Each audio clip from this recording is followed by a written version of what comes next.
Good evening, everyone, and welcome to Friday Night Frenzy, the show the players watch. I'm Sam Ali, and may the Force be with you, fellow Star Wars fans. I must admit, I've only watched the first Star Wars movie, and I just never got around to watching all 100 of them.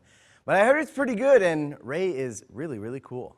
So let's get started with tonight's action with the Battle for Delta County, a boys basketball showdown between Escanaba and Gladstone. We begin in the third quarter. Eskimos up double digits. That shot is no good. Braves push the ball down court to Rudy Peterson. He goes up for the layup. He gets it and the foul. Peterson brings the deficit back to single digits, but that didn't last long. Ball inside to Austin Willett. Count that baby and a foul. The free throw pushed the lead back to 12. But the Braves, they kept fighting. Ball to the corner for Reese Castor, and he knocks down the tray. Gladstone still hanging in. A little later, Braves going for the trap on Ryan Robinette. Ball is loose, but look who ends up with it. Robinette, as he pulls up and fills it up. He led the Eskimos with 25 points as Escanaba gets the win over Gladstone, 75-57. To the scoreboards, and it was a rough night for Westwood as they fall in Kingsford 52-29, and in Iron Mountain they win a wild one over Norway 48-40. Marcus Johnson led the Mountaineers with 23 points. Let's head to Nogami for an interconference matchup between the Miners and Menominee. Second quarter, Maroons down 10, ball outside to Brock Barrett for three and swish. That made it a 7-point lead for Nogami. Later, loose ball near midcourt. Caden Bigger grabs it, finds Nicholas Snyder under the rim, and he scores. Don't look down, but Menominee's down just 5. So the Miners would go to work. Ball down low to Luke Matson. Pump fakes, gets the bucket and the foul. That pushes the lead back to 8. A little later, Matson with the offensive board. He goes up strong again. Count it, and a foul. He would finish with 17 points for the night. More from the Miners. Luke Skews zips it to Jacob Ennett for the corner three. Money. And Nogami goes on to win it 72-33, the final score. More scores as Gwynn gets their first win of the season, 59-46 over Manistee. Austin Forbes scored 27 for the Model Towners. Tucker Taylor chipped in with 19 points and 10 boards. It was Trout Creek 63, Bessemer 59. Jake Witt finished with 31 points and 12 rebounds for the Panthers. And Wakefield Marinisco topped Ironwood 54-37. The Cardinals will face Trout Creek on Monday in a battle of unbeaten teams. Let's go below the bridge now. Marquette taking part in the Traverse City Invite. Their first opponent is TC Central. Early in the first, Marquette's Marius Grazoulis gets the shooter's bounce to push the lead to 4-0. Moments later, Luke Oji goes baseline, gets the layup to go. Redmond take an 8-0 lead. Still in the first, off the missed three, Grazoulis scoring the putback. Marquette outscores Central 10-0 in the first. Trojans getting their legs under them in the second. Henry Goldcool pulls up just below the elbow for the TC Central deuce. Later in the second, Trojans run in. Tobin Schwanecke hangs and hitting off glass to pull TC within 5. Marquette, though, they regain control later.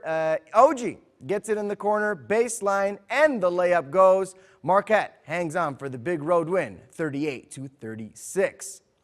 Let's check out the girls' game now as the Redettes battle the Lady Trojans. Casey Conlon driving here. Her first shot is no good, but she gets in there and scraps away for the rebound, pops the short jumper for Central. Later in the third, Conlon draws the double team and dishes to Taylor Kenny, who gets the bump and the bucket. Trojans within 12. Later in the third, Marquette going cross court for the long 2-point shot.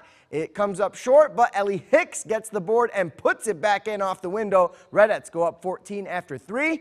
Marquette turning up the heat, though. Chloe Hale picks off the pass and takes it in for the easy layup. Redettes up 18 at that point. Moments later, Stasha Warchuk with the quick hands, gets the steal, gets the basket, and the foul. Marquette blows by TC Central tonight, 48-27. To the girls' scoreboards, Lance rallies to beat Baraga 51-40, and Houghton's Kendra Monette steals an inbounds pass with 3 seconds to go and knocks down 2 free throws as Houghton stuns West Iron County 55-53. Cara Pietla led the Gremlins with 28 points. And Ontonagon hosted Dollar Bay, and it was the Gladiators over the Blue Bolts, 58-32. We take the snowy road to Stang Nation. Munising hosting North Central. Munising got off to an early start. Marissa Ackerman feeds it down low to Cayenne Wendt, her first of 23 points on the night. The Jets look to get on the board sometime after. Chloe Wells on the fast break finds the basket to give North Central their first bucket of the game. Munising back the other way. That's Wendt who gives the ball to Nicole Fitzgibbon, who puts that one away, no problem. Mustangs go up by double digits. The Jets, though, still fighting back. J.D. Linder all alone in the cylinder, and she scores. But the Mustangs would play with speed and take advantage of their chances. Marissa Ackerman will get the bucket here and the foul, and they take this one 76-30. Let's get some more scores. Norway pulls away late to get the win over Forest Park, 47-40, and it was North Dickinson getting the home win over Kearney NATO, 58-37. Julianne Wickman scores 22 points for the Nordics. Back to the highlights. Rapid River, they tried to stay undefeated, taking on Bark River Harris. Opening possession of the game, ball goes to Elizabeth Goodacker, who drives and scores to get the first bucket of the game. Broncos would respond. Nice pass from Jalen Lockwood to Haley Demers, and she scores the AZ layup. BRH has their first points of the game. More from the Broncos, this time Megan Robinette from three, and she knocks it down clean. Bark River Harris now with the lead. Little later, Rockets at the free throw line. This one's going to rim out, but Jenna Rubik is there to clean it up. Nice hustle from the junior. But this night would belong to the Broncos after a couple of misses here. Lauren Blonyars would score, and the Broncos hand the Rockets their first loss of the season, 47-35. We've got a pair of hockey scores to report as Houghton tops Escanaba 5-1. Kevin Bostwick had 2 goals for the Gremlins. Dawson McKay chipped in with a goal and 2 assists. And Calumet hosted Utica, and that game would end in a 2-2 tie.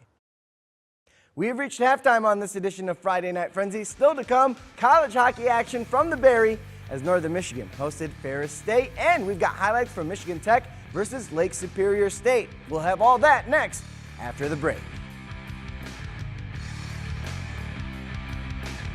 Hey, welcome back. With 2017 almost in the books, college hockey teams across the country want to finish the first half of the season on a high note.